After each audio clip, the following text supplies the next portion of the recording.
तो बच्चों आज हम लोग क्या पढ़ने वाले हैं? Doppler effect. ठीक है, तो डॉपलर इफेक्ट कब दिखता है? बेसिकली जब क्या होता है कि जब हमारे यानी जो ऑब्जर्वर है साउंड सुनने वाला और सोर्स जो साउंड क्या करता है प्रोड्यूस करता है, उनके बीच में रिलेटिव मोशन, उनके बीच में क्या हो, चाहे साउंड चले चाहे ऑब्जर्वर चले, उनके बीच में रिलेटिव मोशन हो। तो जो फ्रीक्वेंसी का साउंड एक्चुअल में प्रोड्यूस कर रहा है सोर्स, उस फ्रीक्वेंसी से अलग फ्रीक्वेंसी का साउंड हमको रिसीव होता है या सुनाई देता है। इसी चेंज इन फ्रीक्वेंसी को क्या बोलते हैं? Doppler effect. ठीक है, तो जैसे कि अगर आप देखे होगे, सपोज आप ऑब्जर्वर हो, यहां खड़े हो और दूर से क्या है, कार आ रही है आपके तरफ, है ना। तो जब कार आपके पास अप्रोच करती है तो आपको ऐसा लगेगा कि आवाज जो है श्रिल होते जा रही है, उसकी फ्रीक्वेंसी बढ़ते जा रही है। ठीक, और जैसी आपसे गुजरेगी वापस उसकी फ्रीक्वेंसी कम हो जाती है। ठीक है, तो जब दूर जा रही है तो फ्रीक्वेंसी कम हो रही है, जब पास आ रही है तो फ्रीक्वेंसी बढ़ रही है। तो इसी को हम लोग कैसे नापेंगे, कैसे देखेंगे, एपरेंट फ्रीक्वेंसी कैसे निकालेंगे, अपन देखते हैं। ठीक है, तो समझ में आया डॉपलर इफेक्ट? चलिए, तो हम लोग क्या लेते हैं बच्चों, केस 1, है ना। डॉपलर इफेक्ट में दो चीजें होंगी, एक होगा आपका सोर्स जो कि साउंड प्रोड्यूस करेगा, और दूसरा ऑब्जर्वर जो कि साउंड क्या करेगा, सुनेगा। भले सुनेगा लेकिन ऑब्जर्वर लिख रहे हैं। ठीक है, चलिए, अब Vs जो होगी वो सोर्स की स्पीड होगी और Vo जो होगी वो स्पीड ऑफ ऑब्जर्वर होगी, और इनके बीच में मीडियम है, और मीडियम में स्पीड ऑफ साउंड क्या है, c। ये क्या हो गई, स्पीड ऑफ साउंड। क्लियर? अब केस 1 अपन क्या ले रहे हैं कि जो सोर्स है वो रुका हुआ है, स्टेशनरी, और ऑब्जर्वर जो है इज मूविंग टुवर्ड्स या अवे फ्रॉम सोर्स। ऑब्जर्वर जो है ये या तो टुवर्ड्स या तो away from the source move कर रहा है, लाइन ज्वाइनिंग के अलाउंग। ठीक है, तो समझने के लिए ले लेते हैं किधर, इस तरफ, किधर जा रहा है, टुवर्ड्स। और ये जो है सोर्स है, एफ फ्रीक्वेंसी का साउंड प्रोड्यूस कर रहा है। ठीक, तो एक साउंड वेव सपोज ऐसे प्रोड्यूस किया किया, और सपोज इस साउंड वेव का जो वेवलेंथ है वो कितना है, लैम्डा है। लैम्डा इसका क्या है, वेवलेंथ, और एफ क्या हो गया, इसकी फ्रीक्वेंसी। और ये कितने स्पीड से जा रहा है, सी स्पीड से चलेगा, मीडियम में सी स्पीड से चलेगा। तो क्या मैं ये लिख सकता हूं, वेव वेलोसिटी बराबर फ्रीक्वेंसी इंटू लैम्डा। तो मैं लिख सकता हूं सी बराबर एफ इंटू लैम्डा। ठीक, किसके लिए, जो एक्चुअल फ्रीक्वेंसी है उसके लिए। इसको एफ नॉट लिख लो, ज्यादा अच्छा रहेगा, ओरिजिनल फ्रीक्वेंसी। ठीक, अब सपोज इसकी एक पर्टिकुलर फ्रीक्वेंसी है ना बच्चों, एक पर्टिकुलर टाइम पीरियड होगा, मतलब इसके दो पीक्स के बीच जो दो पीक्स मिलेंगे ऑब्जर्वर को रिसीव होंगे, वो एक डेफिनेट टाइम में रिसीव होंगे। क्लियर? अगर ऑब्जर्वर स्टेशनरी रहता तो सपोज ये साउंड वेव ट्रेवल किया, एक पीक मिला फिर दूसरा पीक मिला। सपोज दो पीक्स के बीच में इतनी दूरी है, तो पहले एक पीक मिला फिर दूसरा पीक मिला। लेकिन अब जब ये स्पीड ऑफ साउंड इसे जब ट्रेवल कर रहा है ये साउंड वेव, और ऑब्जर्वर भी इसके तरफ चल रहा है, तो रिलेटिव स्पीड दोनों के बीच में बढ़ गई कि नहीं बढ़ गई? तो पहले ये रुका हुआ था तो एक पीक मिला फिर दूसरा पीक मिला, अब ये खुद भी चल रहा है तो जो पिक्स जल्दी मिलेंगे कि नहीं मिलेंगे? तो टाइम इंटरवल क्या हो गया, कम, तो फ्रीक्वेंसी क्या हो गई, बढ़ गई। ठीक, यानी ऐसा हुआ कि भाई इसकी वेवलेंथ तो चेंज हुई, साउंड की वेवलेंथ चेंज हुई, लेकिन जिस स्पीड से हमको वो रिसीव हो रहा था वो चेंज हो गया। अब हमको तेजी से रिसीव हो रहा है, तेजी से रिसीव हो रहा है तो जाहिर सी बात है फ्रीक्वेंसी बढ़ जाएगी। तो अब सपोज फ्रीक्वेंसी हो गई एफ डैश या एफ एपरेंट बोल सकते हैं। ठीक, तो अब एफ डैश क्या बोलेंगे, फ्रीक्वेंसी। फ्रीक्वेंसी बराबर होता है वी बाय लैम्डा, है ना। तो वेलोसिटी क्या है, सी प्लस वी जीरो, क्योंकि सी स्पीड से साउंड वेव ट्रेवल कर रहा है और वी जीरो स्पीड से ऑब्जर्वर उसके तरफ ट्रेवल कर रहा है, तो रिलेटिव स्पीड दोनों अपोजिट डायरेक्शन में, तो क्या हो जाएगी, add C plus V zero by lambda. Lambda तो वही रहेगा। अब लैम्डा की जगह क्या लिख सकते हो, सी बाय एफ जीरो लिख सकते हो, तो सब्सटीट्यूट कर दिए। एफ डैश बराबर क्या आया, C plus V0 by C into F0। समझ में आया कि नहीं आया? अगर सपोज ऑब्जर्वर दूर जाता होता, इसकी वेलोसिटी होती इस तरफ, है ना? अगर वो कहां जाते रहता? दूर, तो relative speed C plus V0 होती कि C minus V0? C minus V0 हो जाती। तो F डैश क्या हो जाता? C minus V0 by C F0। Clear है बात? पक्का? तो ये प्लस भी हो सकता है और माइनस भी हो सकता है, डिपेंड करता है कि ऑब्जर्वर टुवर्ड्स द सोर्स जा रहा है कि अवे फ्रॉम द सोर्स जा रहा है। समझ में आया कि नहीं आया चीज? पक्का? तो ये हो गया आपका एपरेंट फ्रीक्वेंसी, जब स्टेशनरी सोर्स है लेकिन जो ऑब्जर्वर है वो मूव कर रहा है। ठीक, आगे बढ़े। अब देखो, जब टुवर्ड्स आ रहा है तो ये वाला वैल्यू 1 से बड़ा होगा ना, डिवाइड होगा तो ये 1 से बड़ा होगा, तो एफ डैश F0 से बड़ा होगा, f dash greater than F0। तो पिच बढ़ते जाएगी और आवाज और श्रिल होते जाएगी। और इस केस में ये न्यूमरेटर छोटा होगा, न्यूमरेटर छोटा होगा तो F1 से छोटा होगा और वैल्यू क्या जाएगी? F dash will be less than F0। ठीक है, तो अपने को फ्रीक्वेंसी कम होगी, यानी साउंड जो है थोड़ी सी लो यानी भारी होते जाएगी। ये क्लियर है? अब चलाते हैं किसको? ऑब्जर्वर को। किसको चलाते हैं? सॉरी, सोर्स को। ठीक है, तो लिखो case 2, observer at rest with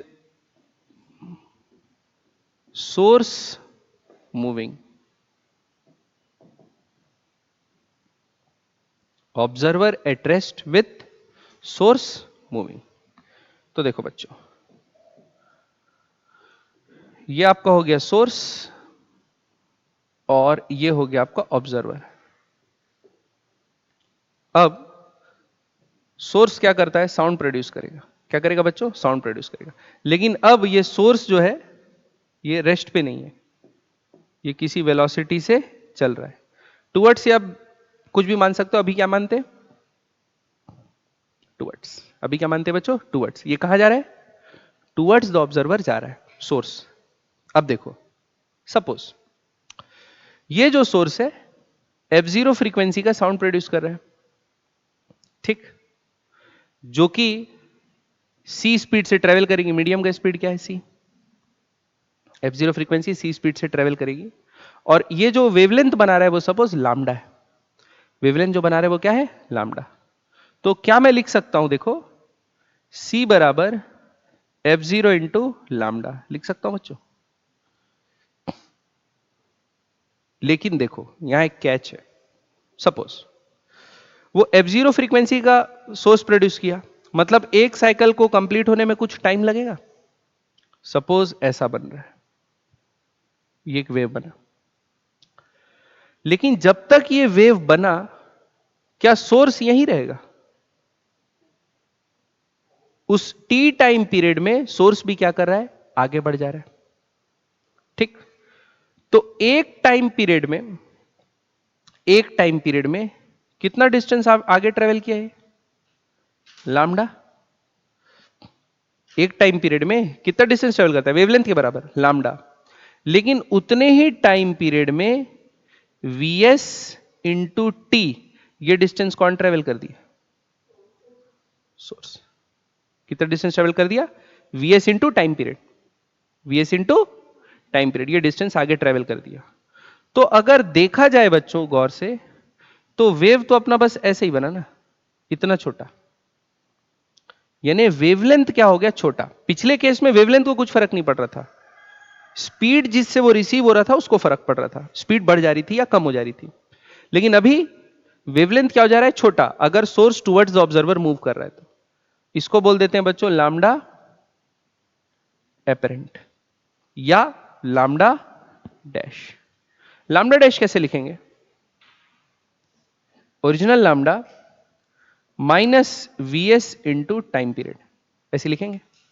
original lambda minus Vs into T. ये समझ में आया कि नहीं आया बच्चों? अब ये जो ब्लू वाला लैम्डा बना बच्चों, ये वाला, ये लैम्डा डैश वाला, वो कितने स्पीड से चलेगा? वो तो C स्पीड से ही चलेगा, क्योंकि ऑब्जर्वर तो मूव नहीं कर रहा। तो कितने स्पीड से मूव कर रहा है? C से। और किसको रिसीव होगा? ऑब्जर्वर को। तो भाई जब वेवलेंथ लैम्डा था तो फ्रीक्वेंसी एफ जीरो थी, लेकिन अभी तो वेवलेंथ चेंज हो गया, तो इसको वही फ्रीक्वेंसी सुनाई देगी क्या? नहीं, अब इसको सुनाई देगी फ्रीक्वेंसी एफ डैश। और एफ डैश को क्या लिख सकता हूं मैं? एफ डैश को लिख सकता हूं सी बाय, सॉरी, हाँ, सी बाय, क्योंकि सी स्पीड से ही ट्रेवल करा है, बाय लैम्डा डैश। आ रही बात समझ में? समझ में आया कि नहीं आया बच्चों, बताओ? पक्का? ऊपर से तो नहीं जा रहा? अब एफ डैश बराबर क्या लिखूंगा? सी बाय लैम्डा डैश, और लैम्डा डैश क्या है? Lambda minus V S T. पक्का? अब आगे बढ़ते हैं। सी बाय लैम्डा, लैम्डा को क्या लिख सकता हूं बच्चों? सी बाय एफ जीरो लिख सकता हूं, सी बाय एफ जीरो।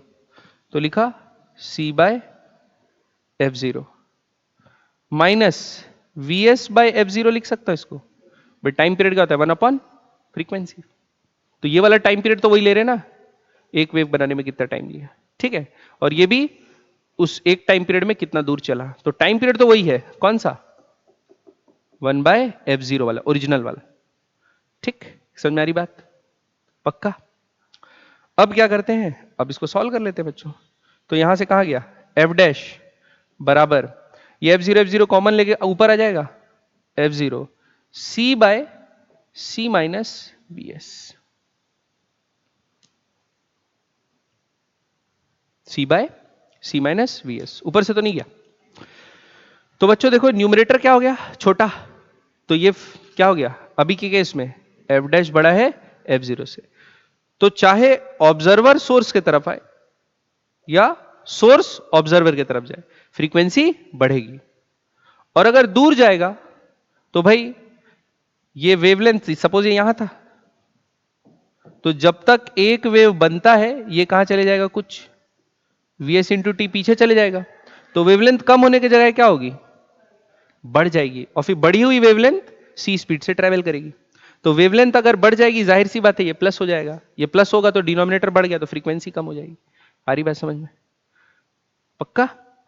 तो इसका भी दो वैल्यू लिख सकते हैं। एक ये कब के लिए हो गया?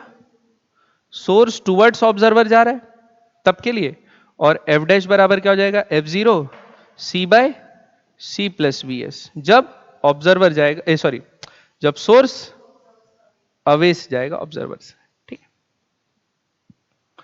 तो याद रखना बच्चों, इसमें वेवलेंथ चेंज हो जाता है जब सोर्स अवे या फॉरवर्ड मूव कर रहा है तो, और उसमें वेवलेंथ चेंज नहीं होता। ठीक है?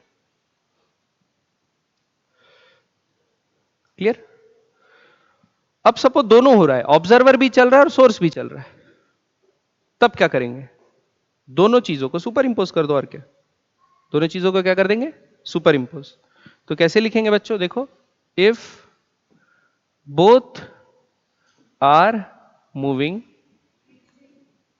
इफ बोथ आर मूविंग, ऐसे लिख देंगे बच्चों। देखो एफ एपेरेंट बराबर F0, देखो C बाय C लिखेंगे।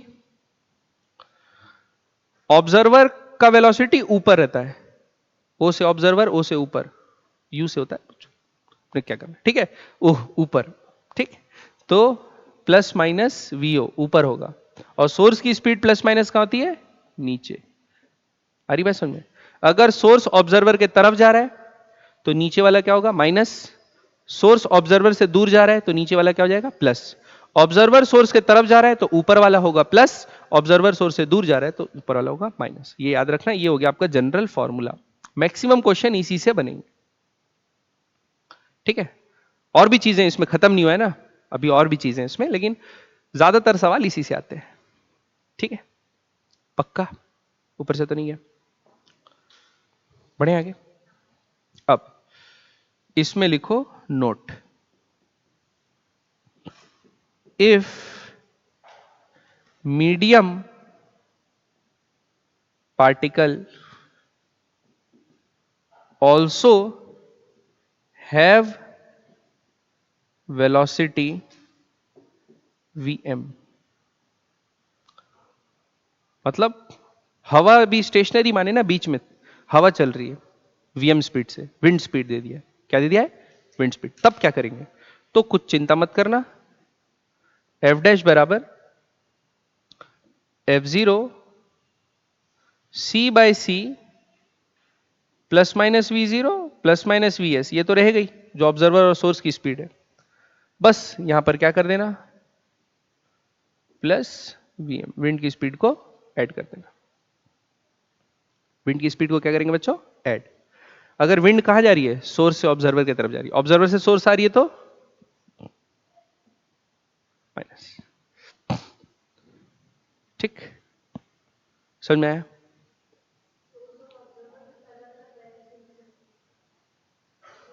उससे तो ये छेड़छाड़ होगी, इसमें क्या फर्क पड़ेगा, या हवा या तो उधर चलेगी या तो इधर चलेगी, तो बस प्लस या माइनस करना।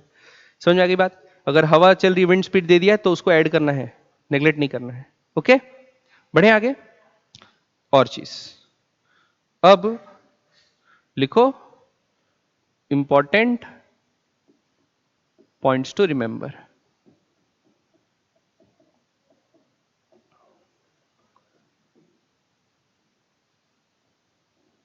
इसमें आपको मैं सब वेरिएशन बता दूंगा, फिर रिफ्लेक्शन बताऊंगा, ठीक है? देखो, पहला इंपॉर्टेंट पॉइंट, सबसे इंपॉर्टेंट बात यह है इसमें कि आपका अगर इफ V1 यानी जो सोर्स है, इसको लिखो सोर्स स्पीड, एंड V2 इसको लिख लो ऑब्जर्वर की speed, are not along line joining them.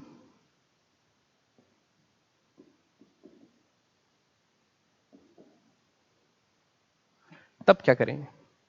अभी तो क्या करे थे, जो डेरिवेशन किए वो लाइन ज्वाइनिंग देम के अलोंग किए थे। अब लाइन ज्वाइनिंग देम के अलोंग नहीं है तो क्या करेंगे? सपोज ये V1 स्पीड से सोर्स चल रहा है, ये कौन चल रहा है, सोर्स, ठीक, और ये V2 स्पीड से कौन चल रहा है, ऑब्जर्वर। दोनों का इस पर्टिकुलर टी टाइम पे ये यहां पर है और यहां पर है, तो क्या करेंगे, एक लाइन बना देंगे दोनों को ज्वाइन करता हुआ। बना दिए? तो देखो बच्चों, लाइन ज्वाइनिंग से ये एंगल बना रहा है थीटा, और क्योंकि अभी दोनों को मैं हॉरिजॉन्टल लिया हूं तो ये भी एंगल क्या होगा, थीटा होगा। तो क्या करना, वेलोसिटी का कंपोनेंट कर डालना। वेलोसिटी का कंपोनेंट कैसा, वेलोसिटी का कंपोनेंट करोगे, इस तरफ हो जाएगा V1 cos थीटा, और ये परपेंडिकुलर क्या हो जाएगा, V1 sin थीटा। फिर ये वाला क्या हो जाएगा, V2 sin थीटा, और ये क्या हो जाएगा, V2 cos थीटा। तो जो वेलोसिटी लाइन जर्निंग के अलोंग है ना, हरी बात समझ में, वो प्लस माइनस करना है। किसमें, सी में, जो स्पीड ऑफ साउंड होगी। ठीक, तो एफ अपेरेंट क्या हो जाएगा इस केस में, F0 जो सोर्स प्रोड्यूस कर रहा है फ्रीक्वेंसी, वो मल्टीप्लाइड बाय सी बाय सी लिखेंगे। अब ये बताओ, ये कुछ भी हो सकता है ना, ये तो डायरेक्शन है, तो मैं इसके लिए जनरल लिखा हूं इस केस में। तो इस केस में क्या कर रहा है, सोर्स ऑब्जर्वर के तरफ जा रहा है, सोर्स क्या कर रहा है, ऑब्जर्वर के तरफ जा रहा है, तो नीचे में माइनस होगा कितना, V1 cos थीटा, और ऑब्जर्वर सोर्स से दूर जा रहा है तो ऊपर भी माइनस होगा। समझ में आया बात? पक्का क्लियर है? बाकी प्लस माइनस कुछ भी हो सकता है, डिपेंड करेगा जब आप रिजॉल्व करोगे तो वेलोसिटी क्या है। ये समझ में आया? बढ़े आगे, लिख लिए दूसरा केस। दूसरा इंपॉर्टेंट पॉइंट बच्चों, if observer and source are in accelerated motion, अब क्या होगा? अगर क्या में है दोनों, एक्सीलरेटेड मोशन में, तब क्या होगा? तो घबराने की बात नहीं है। क्या होगा, सपोज ये Vs है, इसका एक्सीलरेशन एस है, ये ऑब्जर्वर है, इसका एक्सीलरेशन एओ है। ठीक, तो फॉर्मूला वही रहेगा, F बराबर F0 C by C plus minus VO plus minus VS, formula वही रहेगा। लेकिन ये VO और VS क्या रहेगा पता है, जिस टी टाइम पे, भाई ये AS है, एक्सीलरेट कर रहा है, तो इसका जो स्पीड होगा वो समय के साथ चेंज होता जाएगा ना। तो सपोज ये हॉर्न बजाया, तो जिस टाइम पे ये हॉर्न बजाया उस टाइम पे जो वेलोसिटी थी इसकी, वो वेलोसिटी लेनी सोर्स में। फिर साउंड जाएगा और क्या करेगा, ये रिसीव करेगा। तो जिस टाइम पे हॉर्न बजाया नहीं, जिस टाइम पे ये रिसीव किया, टाइम ऑफ रिसेप्शन, जिस टाइम पे रिसीव किया उस वक्त इसकी वेलोसिटी जो होगी वो हमको यहां लेनी। आ रही बात समझ में? तो ये वाला टाइम होगा टाइम ऑफ प्रोडक्शन और ये क्या होगा, टाइम ऑफ रिसेप्शन। तो आपको अपेरेंट फ्रीक्वेंसी सुनाई दे देगी। ठीक है, दोनों अलग अलग टाइम होंगे। ये प्रोड्यूस जब कर रहा है उस वक्त इसकी वेलोसिटी क्या थी, और ये जब रिसीव कर रहा है उस वक्त इसकी वेलोसिटी क्या थी। समझ आई बात? पक्का बच्चों? तो एक्सीलरेटेड मोशन में ऐसे करना है। ठीक, आगे बढ़े।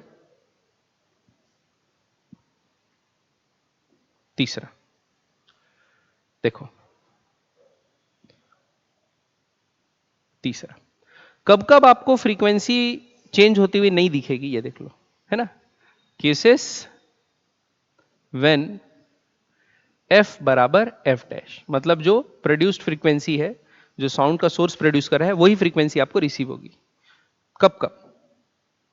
पहला बात यह है जब ऑब्जर्वर के रेस्पेक्ट में सोर्स का वेलोसिटी क्या हो, परपेंडिकुलर, लाइन जॉइनिंग के क्या हो, परपेंडिकुलर, तब। या फिर सोर्स के रेस्पेक्ट में ऑब्जर्वर का वेलोसिटी क्या हो, परपेंडिकुलर। ये दोनों केस में क्या होगा बच्चों, एफ डैश बराबर एफ। जैसे सपोज सर्कुलर मोशन कर रहा है सोर्स, आप सेंटर पे खड़े हो, तो हर वक्त उसका जो वेलोसिटी होगा आपके क्या होगा, परपेंडिकुलर होगा। तो आपको अपरेंट फ्रीक्वेंसी और एफ सुनाई देगा सेम। ठीक है, ये समझ में आया बात? दूसरा, ये सोर्स है और ये ऑब्जर्वर है, और ये क्या है, लाइन जॉइनिंग देम। इसका जो स्पीड है v है, इसका भी स्पीड है v, और दोनों सेम एंगल बना रहे हैं लाइन जॉइनिंग से। मतलब v रिलेटिव क्या है बच्चों, जीरो, क्योंकि v1 बराबर v2 है, तो v रिलेटिव क्या है, जीरो। तब भी f बराबर क्या रहेगा, f डैश। जब रिलेटिव वेलोसिटी ना हो तब भी f डैश क्या रहेगा, जीरो। क्लियर है? पक्का? बढ़े आगे। तीसरा केस, तीसरा तीसरा ये कि जब सपोज, समझ गए? नहीं समझे, बताया नहीं तो कहां से समझोगे। हाँ याद भी तो करना पड़ेगा। तीसरा केस ये रहेगा, पहला क्या हो गया, जब दोनों परपेंडिकुलर वाला, दूसरा केस हो गया जब रिलेटिव वेलोसिटी जीरो है। तीसरा केस, हाँ, जब दोनों रेस्ट पे हैं, वीएस भी जीरो है और वीओ भी जीरो है, और खाली क्या चल रही है, हवा, VM not equal to zero, VM not equal to zero. तो भी उस केस में एफ बराबर क्या होगा, F zero, C plus VM लिखेंगे बच्चों, तो नीचे भी क्या लिखेंगे, सी प्लस वीएम, तो ये तो कट नहीं है। और हवा उल्टी चल रही है तो सी माइनस वीएम लिखेंगे, सी माइनस वीएम लिखेंगे, तो भी कट नहीं है दोनों। तो एफ बराबर क्या आ जाएगा, एफ अपरेंट। ठीक है, ये तीसरा केस।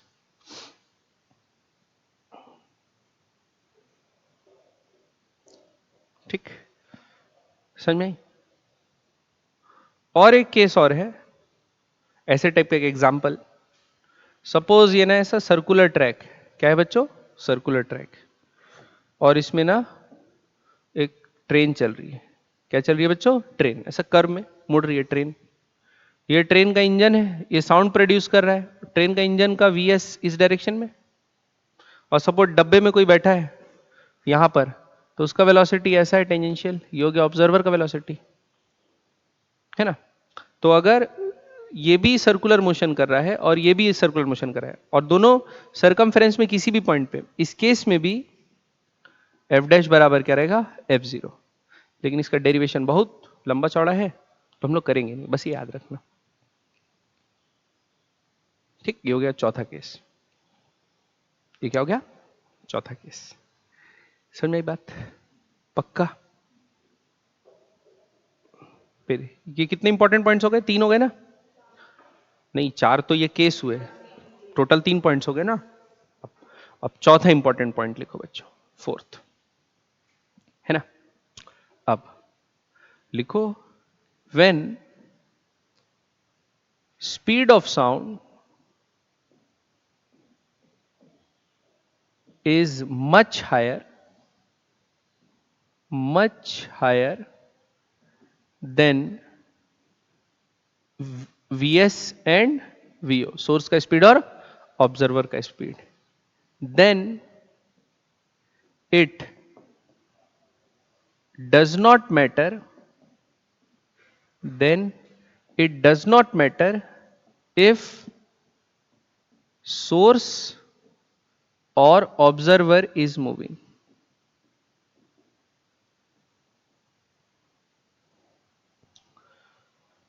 क्यों? यानी एपरेंट फ्रीक्वेंसी निकालने के लिए आप सोर्स चल रहा है कि ऑब्जर्वर चल रहा है उससे कोई मतलब नहीं है। अगर स्पीड ऑफ साउंड बहुत बड़ी है ऑब्जर्वर और सोर्स की स्पीड से, तो एपरेंट फ्रीक्वेंसी का जो फॉर्मूला है डिपेंड नहीं करता दोनों में पे, ठीक है, दोनों से सेम ही आ जाएगा। तो एक रेस्ट पे दूसरा चल रहा है, दूसरा रेस्ट पे पहला चल रहा है, आप कुछ भी मान सकते हो। कैसे, मैं प्रूफ करके बताता हूं। सपोज सोर्स चल रहा है टुवर्ड्स ऑब्जर्वर, उस केस में एफ एपरेंट कैसे लिखते हैं, F0 C बाय, सोर्स चल रहा है तो नीचे में छेड़छाड़ होगी, और टुवर्ड्स जा रहा है तो क्या लिखेंगे, C माइनस VS लिखेंगे, C को नीचे भेजते हैं। F डैश बराबर आएगा F0 1 by 1 minus VS by C, ये लिख सकता हूं। अब ये ऊपर जाएगा तो क्या जाएगा, F डैश बराबर F0 1 minus VS by C का पावर -1 होगा। अब बच्चों ये Vs बाई सी 1 से बहुत छोटा होगा, क्योंकि हमको बोला है कि Vs is very very less than C, तो ये 1 से बहुत छोटा होगा, तो यहां कौन सा एक्सपेंशन लगेगा, बाइनोमियल एक्सपेंशन लगा सकते हैं। तो F डैश का वैल्यू क्या लिखेंगे, F0 1 plus VS by C, ठीक, C को मल्टीप्लाई कर दो तो F डैश बराबर क्या आया, F0 bye C plus VS। अभी ये केस क्या था, Vs स्पीड से एक स्टेशनरी ऑब्जर्वर की तरफ सोर्स चल रहा है। अगर मैं बोलता है यही Vs स्पीड से, ये नहीं चल रहा है मिटना भाई, Vs स्पीड से टुवर्ड्स द सोर्स ऑब्जर्वर चल रहा है, तो फॉर्मूला यही लिखते ना, कहां गया, कहां गया, ये लिखते ना, C प्लस ऑब्जर्वर का स्पीड बाय, लेकिन अभी सोर्स का स्पीड लिखे, आ रही बात समझ में। तो या V स्पीड से ऑब्जर्वर सोर्स की तरफ जाए या V स्पीड से सोर्स ऑब्जर्वर की तरफ जाए, फर्क नहीं पड़ेगा, फॉर्मूला आप यही लिख सकते हो डायरेक्ट, यही या फिर कहां गया, ये दोनों में से जिससे भी आप निकालोगे सेम आंसर आएगा। बात समझ में आई कि नहीं है, ठीक। तो जब क्या हो, स्पीड ऑफ साउंड बहुत बड़ा हो as compare to VS and VO, तब ऑब्जर्वर सोर्स की तरफ जा रहा है कि सोर्स ऑब्जर्वर की तरफ जा रहा है, दोनों सेम होगा, उससे कोई फर्क नहीं पड़ेगा। ये बात समझ में आ गई कि नहीं आ गई, पक्का, बढ़े आगे, क्लियर। नेक्स्ट पांचवा पॉइंट, कौन सा पॉइंट, पांचवा पॉइंट। पांचवा पॉइंट है बच्चों कि Doppler effect in light, Doppler effect in light, ठीक है। अब बच्चों जो लाइट है, लाइट की स्पीड क्या होती है, 3 इंटू 10 का पावर 8 मीटर पर सेकेंड। भाई साउंड की स्पीड होती है 330 मीटर पर सेकेंड, एयर में ऐसा मान के चलता हूं, साउंड की स्पीड इतनी होती है। तो अगर कोई ऑब्जेक्ट है 20 मीटर पर सेकेंड या 25 मीटर पर सेकेंड से भी जा रहा है, तो वेलोसिटी कंपेरेबल है, तो उसको नेग्लेक्ट नहीं कर सकते। लेकिन अभी जो ऑब्जर्वर या वो होगा, उसकी कुछ भी स्पीड होगी, तो भाई सी से तो कम ही होगी ना, उसके कंपैरिजन में तो नहीं होगी, सी से क्या होगी, बहुत कम होगी, नेग्लिजिबल ही होगी उसके कंपैरिजन में। तो सी में भी हम लोग वो जो पिछला अभी कॉन्सेप्ट पढ़े वो लगा सकते हैं, लगा सकते हैं, ठीक। तो स्पीड ऑफ लाइट के लिए भी आप क्या कर सकते हैं, अगर एपरेंट फ्रीक्वेंसी आपको निकालनी है तो आप क्या लिख सकते हैं, F0 क्या था, C plus V by C, या फिर F0 C bye C minus V, जो लगाना है लगा लो, चाहे ऑब्जर्वर दूर जा रहा है या सोर्स दूर जा रहा है, उससे कोई फर्क नहीं पड़ता। बात समझ में आई कि नहीं? और v क्या रहेगी? ऑब्जर्वर या सोर्स जिसकी भी स्पीड है, ठीक है। और c क्या रहेगी? स्पीड ऑफ लाइट, लाइट में हो रहा है तो स्पीड ऑफ लाइट लेंगे। आ रही बात समझ में? और इसमें एक फॉर्मूला ये भी आता है बच्चों, जब मैं क्या करूंगा, एफ डैश की जगह क्या डाल दूंगा, एफ डैश जो है अपरेंट फ्रीक्वेंसी है, तो उसको लामडा डैश के टर्म्स में लिखूंगा, एफ जीरो को क्या में लिखूंगा, लामडा के टर्म्स में लिखूंगा। तो क्या होगा, जैसे सपोज आप एक लाइट वेव प्रोड्यूस किए, आप लाइट वेव क्या किए, प्रोड्यूस किए, अब वो गया, वेव साउंड वेव या जो भी प्रोड्यूस किया, आप वेव प्रोड्यूस किया, वेव गया और टकराया जिस ऑब्जेक्ट से, और ऑब्जेक्ट से टकरा के क्या हुआ, वापस आया। अगर ऑब्जर्वर जो भी चीज था वो स्टेशनरी था, तो ये जो वेव गया टकरा के वापस आया, तो जो लामडा आप भेजे वही लामडा क्या आएगा, वापस आएगा। लेकिन अगर वो आपके तरफ आ रहा है या आपसे दूर जा रहा है, तो जो वेव टकरा के आएगा सोर्स से, उसकी फ्रीक्वेंसी तो अलग होगी ना, तो लामडा भी क्या होगा, अलग होगा। तो सपोज आप येलो लाइट भेजे, क्या भेजे हो, येलो लाइट, तो या तो उसका वेवलेंथ रिसीव होगा वो बढ़ जाएगा या तो कम हो जाएगा। तो हमको यह समझ में आ जाएगा हमारे से पास आ रहा है कि हमसे दूर जा रहा है। आ रही बात समझ में? तो या तो शिफ्ट होगा क्या, रेड, या तो शिफ्ट क्या होगा, ब्लू। और येलो लाइट भेजें तो या तो रेड शिफ्ट हो गया तो ब्लू। तो फॉर्मूला लिख लीजिए बच्चों, डेल्टा लैम्डा, इसको बोलते हैं shift in wavelength, shift in wavelength बराबर, भूल गया मैं फॉर्मूला, याद है मेरे को, लैम्डा ओरिजिनल जो भेजे हैं इंटू वी बाय सी। क्या होगा, डेल्टा लैम्डा बराबर लैम्डा इंटू वी बाय सी। समझ में आया कि नहीं आया? डेल्टा लैम्डा है, ये क्या की वैल्यू है, चेंज इन वेवलेंथ। अगर ये नेगेटिव आया मतलब वेवलेंथ क्या हो रहा है, कम, नेगेटिव आया तो वेवलेंथ क्या हो रहा है, कम, मतलब कौन सा शिफ्ट, ब्लू शिफ्ट। तो ऐसे लिखो, डेल्टा लैम्डा क्या आया, नेगेटिव, मतलब क्या होगा, ब्लू शिफ्ट। और ब्लू शिफ्ट कब होगा, जब हमारे तरफ आ रहा है, जब क्या आ रहा है, हमारे तरफ आ रहा है। तो क्या लिखेंगे, सोर्स, या सोर्स ऐसे लिखो, मूविंग टुवर्ड्स क्या, ऑब्जर्वर। अगर डेल्टा लैम्डा क्या है बच्चों, पॉजिटिव, तो इसको क्या बोलेंगे, रेड शिफ्ट। तो क्या बोलेंगे, source moving away from observer, ठीक। आ रही बात समझ में? तो आप लोग को डॉपलर इफेक्ट इन लाइट के बारे में ये चीज याद रखना है। पहले तो आप अपरेंट फ्रीक्वेंसी के लिए कोई भी एक फॉर्मूला इस्तेमाल कर सकते हो, या ये यूज कर लो या ये यूज कर लो। और दूसरा, चाहे कोई भी चल रहा हो उससे आपको कोई फर्क नहीं पड़ता। दूसरा, अगर आपके तरफ या दूर जा रहा है तो जो वेवलेंथ आप रिसीव करेंगे वो चेंज मिलेगा, वो शिफ्ट कितना होगा, लैम्डा जो आप भेजे हैं इंटू वी बाय सी। तो इस वाले कॉन्सेप्ट के बहुत सारे एप्लीकेशन है बच्चों। क्या एप्लीकेशन है थोड़ा सा देख लेते हैं, ठीक है, जल्दी जल्दी बता दूंगा इसको ऐसे ही, क्योंकि उससे सवाल वाल नहीं आता, लेकिन नॉलेज के लिए बता रहा हूं आप लोग, ठीक है। तो इसके एप्लीकेशन लिख लो। हाँ, एक एप्लीकेशन से क्वेश्चन आता है रेडार से, पहले वही लिख लो, रेडार, है ना। तो बच्चों सपोज ये अपना एक ट्रांसमीटर और रिसीवर है, रेडार लगा हुआ है, क्या लगा हुआ है बच्चों, रेडार। ये क्या करेगा, एक पर्टिकुलर फ्रीक्वेंसी का साउंड या वेव, जो भी इलेक्ट्रोमैग्नेटिक वेव होगा, रेडियो वेव्स एमिट करेगा, करा। अब ये जो रेडियो वेव है किसी फ्लाइंग ऑब्जेक्ट से टकराया, किससे टकराया, फ्लाइंग ऑब्जेक्ट से टकराया, है ना। तो अपन वेवलेंथ भेजे थे लैम्डा का, अपने को जो रिसीव हुआ वो कितना हुआ, लैम्डा डैश, ठीक। तो हम लोग दोनों को एनालाइज करेंगे कि लैम्डा कम होते जा रहा है कि लैम्डा बढ़ते जा रहा है, ठीक। अपन देखे थे ना बच्चों, जब सोर्स हमारे तरफ मूव करता है तो एक्चुअल ये लैम्डा वो प्रोड्यूस कर रहा है, ये लैम्डा जो हम भेजे हैं वही तो रिफ्लेक्ट करेगा, लेकिन जब तक ये रिफ्लेक्ट करता है तब तक खुद वो कुछ डिस्टेंस आगे बढ़ जाता है, तो लैम्डा एपरेंट क्या हो जाता है, लैम्डा एपरेंट छोटा हो जाता है ना। तो लैम्डा एपरेंट जो रिसीव होगा वो छोटा हो गया, मतलब अपने को original lambda minus lambda dash अपने को क्या मिलेगा, नेगेटिव मिल रहा है, ब्लू शिफ्ट। वेवलेंथ छोटा हो गया, मतलब वो हमारे पास आ रहा है। लेकिन अगर हमको हमारे से दूर जा रहा होगा तो एक्चुअल ये लैम्डा है, लेकिन जब तक ये है वो हमसे दूर चले गया तो लैम्डा क्या होगा, बढ़ जाएगा, लैम्डा अपरेंट बढ़ जाएगा। तो वेवलेंथ बढ़ गया तो हमको क्या लिखेगा, रेड शिफ्ट। इसलिए हम लोग येलो लाइट भेजते हैं बीच का, रेड लाइट रिसीव हुआ तो दूर जा रहा है, ब्लू लाइट रिसीव हुआ तो पास आ रहा है। तो उससे हमको समझ में आ जाएगा नहीं पास आ रहा है कि दूर जा रहा है। आ रही बात समझ में? तो रेडार टेक्नोलॉजी इस पे बेस्ड है। तो आपको वही लैम्डा कितना शिफ्ट हो रहा होगा ये निकालने का सवाल आपको पूछता है।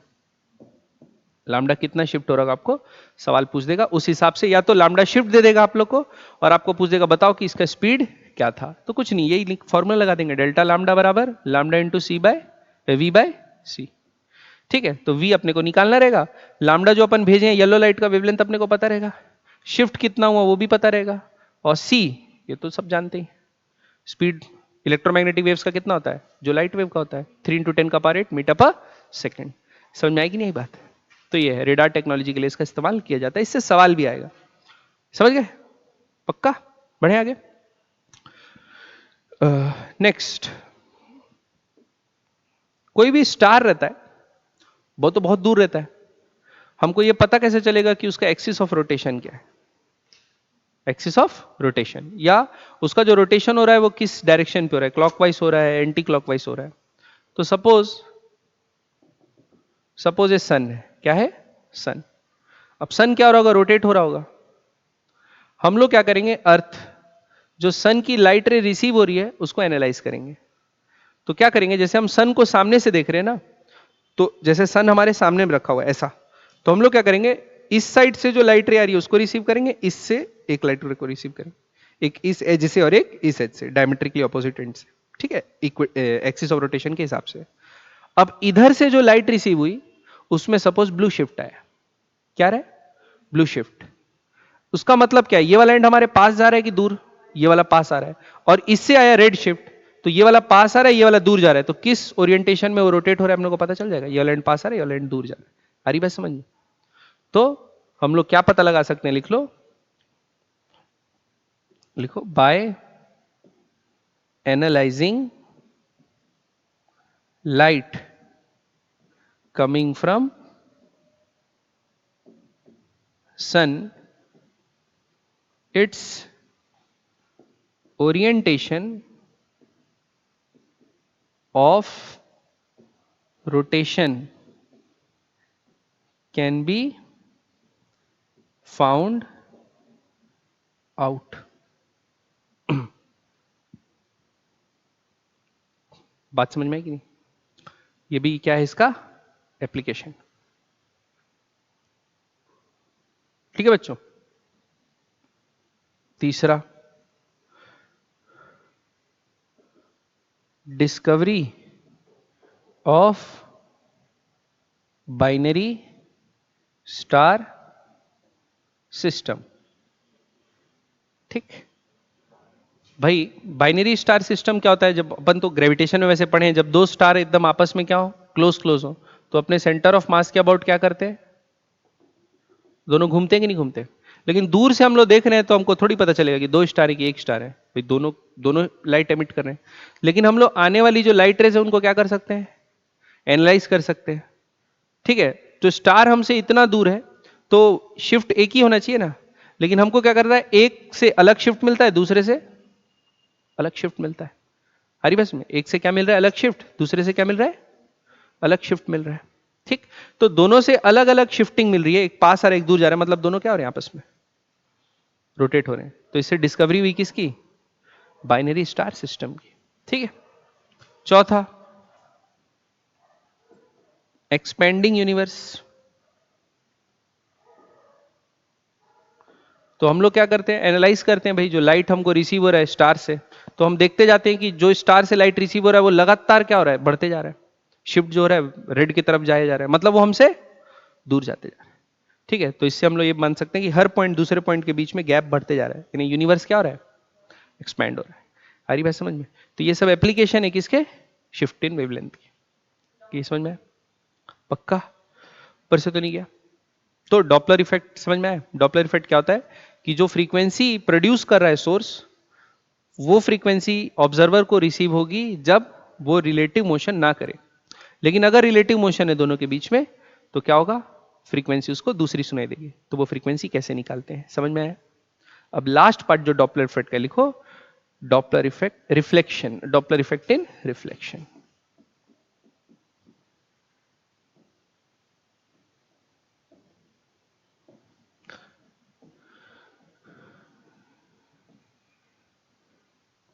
ठीक, डॉपलर इफेक्ट इन रिफ्लेक्शन। देखो सपोज ये बच्चों एक वॉल है, क्या है, वॉल, ठीक, और वॉल के तरफ एक आदमी कार चलाते हुए जा रहा है, कितने स्पीड से, v स्पीड से। स्पीड ऑफ साउंड कितनी है, c, ठीक है, और जाते जाते हॉर्न बजा रहा है, दीवार को हटने बोल रहा है सामने से। कितने फ्रीक्वेंसी की साउंड वेव प्रोड्यूस कर रहा है, f0। ये समझ में आया कि नहीं आया? देखो तो फ्रीक्वेंसी f0 की साउंड में वो प्रोड्यूस किया, ये साउंड क्या करेगा, ट्रेवल किया ट्रेवल किया ट्रेवल किया ट्रेवल किया ट्रेवल किया ट्रेवल किया ट्रेवल किया ट्रेवल किया, दीवार इसको रिसीव किया। क्या दीवार को f0 ही फ्रीक्वेंसी सुनाई दे रहा होगा? नहीं, क्यों, ये स्टेशनरी नहीं है, ये v स्पीड से, अभी क्या है, ऑब्जर्वर दीवार है, ऑब्जर्वर कौन है, दीवार है, और सोर्स चल रहा है v स्पीड से। तो बताओ इसको जो f डैश सुनाई दे रहा होगा वो क्या सुनाई दे रहा होगा, f0 c bye c minus v, ये लिखेंगे, ठीक। अब जो फ्रीक्वेंसी बच्चों ये रिसीव कर रहा है वही फ्रीक्वेंसी तो ये क्या करेगा, रिफ्लेक्ट करेगा, ठीक। तो ये फ्रीक्वेंसी रिफ्लेक्ट किया बच्चों, ये क्या किया, रिफ्लेक्ट। ये जो फ्रीक्वेंसी रिफ्लेक्ट करेगा वो किसको सुनाई देगा, कार में बैठे आदमी को सुनाई देगा, है ना। ये फ्रीक्वेंसी जो रिफ्लेक्ट कर रहा है वो कितनी है, एफ डैश। क्या ये एफ डैश ही इसको सुनाई देगा, क्योंकि अब ये बन गया ऑब्जर्वर और दीवार क्या बन गई, सोर्स, और ये खुद चल रहा है। ये क्या हो रहा है, खुद चल रहा है। तो अब ऑब्जर्वर चल रहा है, सोर्स स्टेशनरी है। तो अब क्या हो जाएगा, एफ डबल डैश, ये होगा एफ डैश, ये frequency f dash, c plus we by c, ये होगा कि नहीं होगा, है ना। हम लोग एफ डैश का सब्स्टिट्यूशन कर सकते हैं, यहां पर कर देते हैं, देखो क्या आता है। तो एफ डबल डैश बराबर आएगा, एफ डैश की जगह क्या लिखेंगे, एफ जीरो, कहां गया, F zero C by C minus V, और ऊपर में क्या लिखेंगे, C plus we by C, C C cancel, F double dash क्या आया, F zero C plus we by C minus V. यही अगर पीछे जाते रहता, यही अगर कहां जाते रहता, पीछे दूर जाते रहता, तो ऊपर वाला माइनस नीचे वाला प्लस हो जाता। समझ में आई बात? तो ये हो गया एपरेंट फ्रीक्वेंसी इन रिफ्लेक्शन, ठीक। अच्छा, ये फॉर्मूला तो तब भी होता ना जब ऑब्जर्वर और सोर्स दोनों एक दूसरे की तरफ v स्पीड से आते, तो भी तो यही फॉर्मूला था ना। तो इसको दिमाग में इजीली सॉल्व करने के लिए या एनालिसिस करने के लिए आप लोग ऐसा कर सकते हो, आप लोग ये मान सकते हो, जैसे आपको बोल दिया ये सोर्स है और ये v स्पीड से जा रहा है और ये दीवार है, तो दीवार या रिफ्लेक्टिंग सरफेस है, इसको मिरर मान लो। क्या मान लो बच्चों, मिरर। तो मिरर में जितना दूर ऑब्जेक्ट रहता है उतनी दूर क्या बनती है ना। ये टुवर्ड्स द मिरर जा रहा है तो इमेज भी टुवर्ड्स द मिरर जाएगी ना। भाई मिरर के सामने आप खड़े हैं, एक कदम मिरर की तरफ ले जाते हैं तो आपकी इमेज भी एक कदम आगे आती है, एक कदम वो पीछे ले गई तो हम भी पीछे जा रहे हैं, लेकिन आप आगे और वो पीछे गई तो भाग जाना वहां से, ठीक है। तो वहां से भाग जाना, कुछ कुछ है वहां। तो ये v जा रहा है और ये v से आ रहा है, तो भाई इसको अब दीवार को हटा दो, अब दीवार को क्या कर दो, हटा दो। तो इस केस में एफ अपेरेंट क्या होगा, f0 c, दोनों टुवर्ड्स आ रहे हैं तो ऊपर में प्लस नीचे में माइनस। और खुद सोचो ये दीवार से अगर दूर जाते रहता तो ये भी दूर जाते रहता, तो एफ अपेरेंट कैसे लिखते हैं, f0 c minus V by C plus. समझ में आया? तो ये गया डॉपलर इफेक्ट इन रिफ्लेक्शन।